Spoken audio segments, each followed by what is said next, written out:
नमस्कार मित्रों, मैं आपका मित्र कुलदीप सिंह आप लोगों के बीच जो भारत सरकार ने, मोदी सरकार ने, उनके मिनिस्टर ज्योतिरादित्य सिंधिया ने, टेलीकॉम के मिनिस्टर ज्योतिरादित्य सिंधिया ने जो यू टर्न लिया है संचार साथी ऐप पर, उसके बारे में हम आपसे चर्चा करने वाले हैं। आपसे बात करेंगे संचार साथी ऐप के विषय में कि संचार साथी ऐप क्या है और ये जो आपको संविधान ने निजता का अधिकार दिया है, राइट टू प्राइवेसी, निजता का इसमें हनन किया, कैसे किया जा रहा था। और जो सरकार जो ये निजता का हनन कर रही थी, इसके विरोध विपक्ष ने किया, उसके बाद सरकार ने यू टर्न ले लिया। इस पर हम आपसे चर्चा करेंगे। आप बने रहें हमारे चैनल पर। चैनल नया है, इसको आप सब्सक्राइब जरूर कर लें और वीडियो पसंद आए तो लाइक करें, कमेंट में अपनी राय जरूर दें। तो मित्रों, तब तक इधर 2-3 दिनों का जो घटनाक्रम है कि 2 तारीख को एक सरकार का नोटिफिकेशन आया था। उसमें सरकार ने यानी टेलीकॉम मिनिस्ट्री ने, जो टेलीकॉम मंत्रालय है, दूरसंचार मंत्रालय है, उसके मिनिस्टर के द्वारा एक लेटर जारी किया जाता है और उसमें कहा जाता है कि भारत में इस समय वर्तमान में जो भी कंपनियां, मोबाइल कंपनियां हैं, वो संचार साथी ऐप को उसमें इंस्टॉल करें। और इसके अलावा जो बाहर से कंपनियां मोबाइल भेज रही हैं वो भी इंस्टॉल करें, और जो नए बनेंगे उसमें भी इंस्टॉल होगा। जो वर्तमान में जो यूजर यूज कर रहे हैं उनको भी इंस्टॉल करना होगा। तो मोबाइल कंपनियों को या फिर जो ये कंपनियां हैं जो आपको सेवा दे रही हैं वो सिम प्रोवाइड कराती हैं, उनके ज़रिए किसी न किसी तरीके से हर एक मोबाइल में संचार साथी ऐप को इंस्टॉल किया जाएगा, ऐसा नोटिफिकेशन था। किसका नोटिफिकेशन था? टेलीकॉम मिनिस्ट्री का, यानी मोदी जी का, उनके मंत्री ज्योतिरादित्य सिंधिया का। इसके बाद फिर विपक्ष ने इसका विरोध किया। विपक्ष ने इसका लगातार विरोध किया और जब विरोध हुआ, संसद में भी इसका विरोध हुआ, तब जाके इन्होंने यू टर्न ले लिया।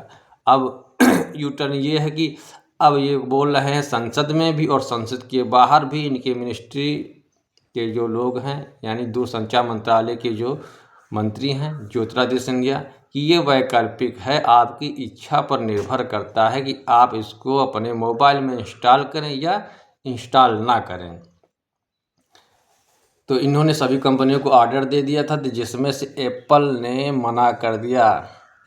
सरकार से दो टूक जवाब में एप्पल ने कहा कि हम जो हमारे यूज़र हैं वो हमारे मोबाइल को इसीलिए यूज करते हैं क्योंकि हमारा मोबाइल जो है वो प्राइवेसी को सपोर्ट करता, प्राइवेसी उससे कभी लीक नहीं होती है या नहीं हो सकती है, इसलिए हम आपके इस सरकारी ऐप को अपने मोबाइल में इंस्टॉल नहीं करेंगे। ऐसा उन्होंने दो टूक जवाब दिया। अच्छा दोस्तों, अगर कोई व्यक्ति ये ऐप इंस्टॉल करेगा तो उसकी मोबाइल में जितनी भी गतिविधियां हैं वो इस ऐप पर जाएंगी, ऐसा एक्सपर्टों का कहना है। और उसके जरिए सरकार आपके पूरे डाटा को तुरंत निकाल लेगी, क्योंकि ऐप सरकार का है, इसलिए उसको किसी के पास जाने की ज़रूरत नहीं। जबकि जो प्राइवेट कंपनियों के ऐप हैं उससे अगर सरकार को कुछ चाहिए तो उसके लिए FIR और कोर्ट का आर्डर वगैरह लगता है। अब ये सारी चीज़ें सरकार द्वारा बिल्कुल सोच समझ के की जा रही थी। सरकार ये भी देखना चाह रही थी कि लोगों का रिएक्शन कैसा आता है। तो केंद्र सरकार ने जो है कि अनिवार्य कर दिया था उसको, अब इन्होंने वैकल्पिक कर दिया है और यू टर्न ले लिया है। मोदी सरकार जनता के व्यक्तिगत डेटा और मोबाइल गतिविधियों पर नज़र रखने के लिए यह कदम उठा रही थी और देख रही थी कि लोगों का रिएक्शन क्या होगा। मेरे अनुसार जो है ये लोकतंत्र के मूल सिद्धांतों के खिलाफ है। लोगों की निजता बनी रहनी चाहिए।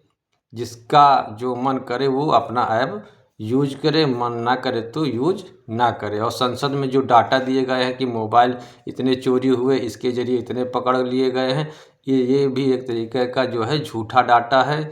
इस पर विश्वास नहीं किया जा सकता है। मैं किसी पार्टी का सपोर्टर नहीं, मैं सच्चाई के साथ हूँ, चाहे पक्ष हो या विपक्ष हो या कोई भी नेता सांसद विधायक हो। जो सच है उसके मैं साथ हूँ, जो सच होगा वही हम आपसे उसी के बारे में चर्चा करेंगे। तो दोस्तों, आप लोगों को अगर इच्छा है, आप लोगों की इच्छा है तो आप इसको इंस्टॉल कर सकते हैं, और इच्छा न हो तो इंस्टॉल मत करिए, क्योंकि ये एक सरकारी ऐप है। इसके ज़रिए आपकी जानकारी सरकार तक पहुँचेगी। तो अब तक के लिए दोस्तों इतना ही। आप कमेंट में अपनी राय ज़रूर दें, चैनल को लाइक करें, वीडियो को लाइक करें, चैनल को सब्सक्राइब कर लें। धन्यवाद। जय हिंद, जय भारत।